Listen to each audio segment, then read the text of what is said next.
السلام علیکم دوستو، ڈیجیٹل کتب خانے کی ٹیم کہانی کا دوسرا حصہ لے کر آپ کی خدمت میں پھر سے حاضر ہے۔ تو کہانی کا آغاز کرتے ہیں۔ ہوشی نے حیران ہو کر پوچھا، تجربہ؟ کیسا تجربہ؟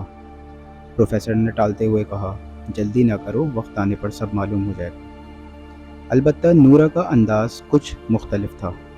وہ بالکل خاموش تھی اور اس کی آنکھوں میں آنسو تیر رہے تھے۔ اس نے ہوشی کے ہاتھوں کو خوب چوما اور پھر اسے چمٹا لیا۔ ہوشی کو کچھ ویسا ہی مزہ آیا جیسے اسے اپنی ماں سے لپٹنے اور اس کے گلے لگنے میں آتا تھا۔ اس کا دل چاہا نورا اسے اپنے سے الگ نہ کرے۔ وہ 2-3 دن بعد ہوشی پروفیسر کے گھر گیا تو انہوں نے اسے تجربہ گاہ میں بٹھانے کی بجائے لاؤنج میں بٹھایا۔ ہوشی نے پوچھا، کیوں؟ آج آپ مجھے یہاں کیوں بٹھا رہے ہیں؟ پروفیسر نے مسکراتے ہوئے کہا کہ اس لیے کہ میرا تجربہ اب مکمل ہو چکا ہے۔ اچھا یہ بتاؤ، تمہاری ملاقات پھر چنگوا یا دوسرے لڑکوں سے تو نہیں ہوئی؟ ہوشی نے کچھ مایوسی کے لہجے میں کہا، نہیں، میں خود ہی وہاں نہیں گیا، حالانکہ انہوں نے مجھے دوستی اور صلاح کا پیغام بھیجا ہے، لیکن اس دن کے بعد میں وہاں جاتے ہوئے ڈرنے لگا ہوں۔ ہاں آپ بتائیے، آپ نے اس دن بھی اپنے تجربے کی بات کی تھی اور آج بھی، یہ کیا تجربہ ہے؟ پروفیسر نے گھڑی میں دیکھتے ہوئے کہا، میں بہت مصروف ہوں، بڑا ضروری کام ہے، پھر کبھی بتاؤں گا۔ یہ کہہ کر پروفیسر شومین کرسی سے اٹھے اور تجربہ گاہ میں چلے گئے۔ ہوشی پروفیسر کے اس روکھے پن پر حیران بھی ہوا اور رنجیدہ بھی۔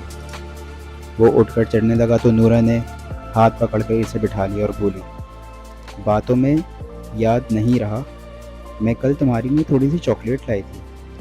پھر وہ اپنے کمرے سے چاکلیٹ لے کر آئی اور ہوشی کے ماتھے کو چومتے ہوئے بولی، پریشان نہ ہو، چند روز میں تمہیں سب کچھ معلوم ہو جائے گا، اور ہاں، وہ اپنے اسکول کی رپورٹ مجھے ضرور دکھانا۔ 2-3 دن بعد ہوشی کے باپ نے اس سے کہا، دیکھو، یاد رکھنا، کل چینل 9 پر پروفیسر شومین کا انٹرویو دکھایا جائے گا، جس میں وہ اپنی ایک نئی تحقیق کے بارے میں بات کریں گے۔ تم دونوں بھی ضرور دیکھنا، ضرور اس میں کوئی دلچسپ بات ہوگی۔ انٹرویو ٹھیک 7:15 بجے نشر ہوگا۔ دوسرے دن ہوشی اور مینو انٹرویو کے وقت سے کافی پہلے ہی ٹی وی کے سامنے بیٹھ گئے اور پھر تھوڑی دیر بعد ان کا باپ بھی وہاں آ گیا۔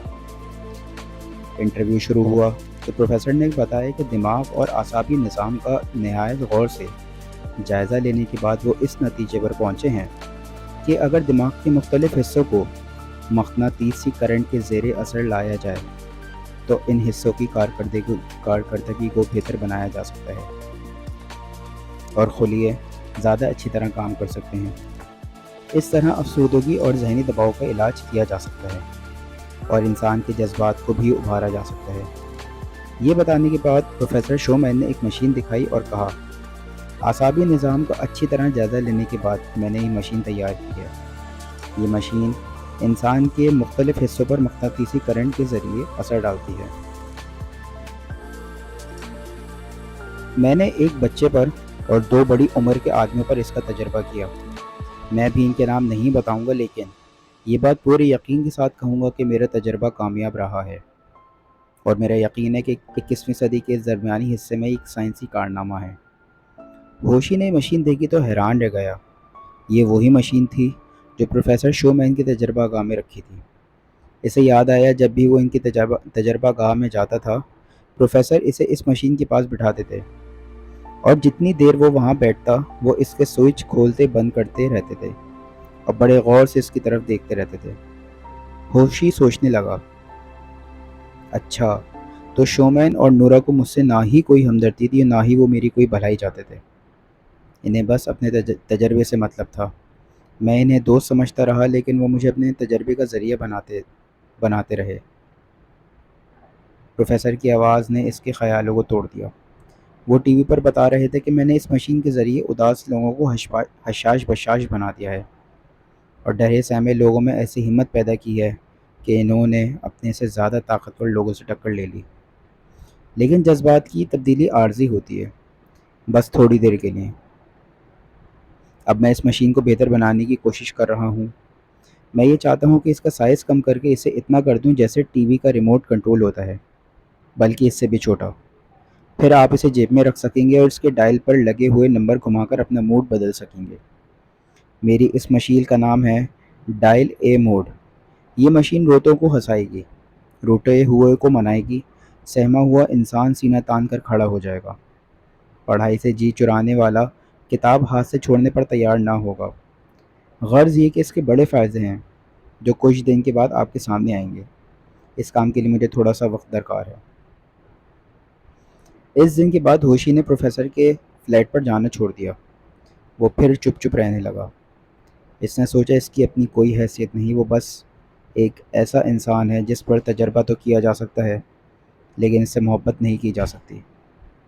حقیقت یہ تھی کہ پروفیسر ایک سائنسدان کی حیثیت سے اپنا تجربہ کر رہا تھا، لیکن نورا سائنسدان ہی نہیں بلکہ ایک ایسی عورت بھی تھی جو اولاد سے محروم تھی.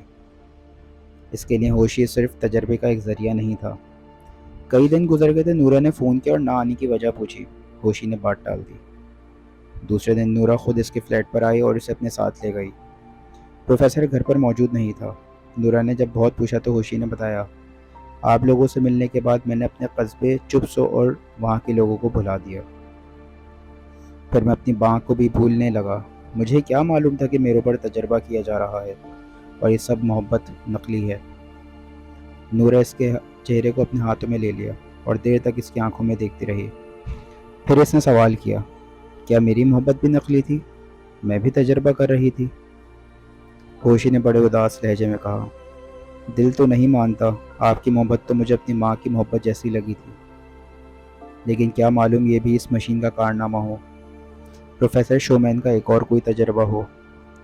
نورا نے بے اختیار ہوشی کو اپنی باہوں میں بھینچ لیا اور بولی، میرے بھولے بچے، نہ ہی کوئی مشین ایسی بنی ہے اور نہ ہی کبھی بن سکے گی جو ممتا کا جذبہ پیدا کر سکے. ممتا تو بس قدرت کی دین ہے. ہوشی کو یوں لگا جیسے اس کی اداسی اور اس کے ذہن کا بوجھ ہمیشہ کے لیے ختم ہو گیا ہو. اس نے نورا کو پیار کرتے ہوئے کہا، میری ماں، ڈائل اے موڈ مشین تو تم ہو جسے قدرت نے ایجاد کیا ہے، جس کا کوئی بدل نہیں. نورا کو بھی یوں محسوس ہوا جیسے اس کی محرومی ختم ہو گئی ہو اور وہ واقعی ہوشی کی ماں ہو. امید کرتے ہیں کہ آپ کو ہماری یہ کہانی بہت پسند آئی ہوگی.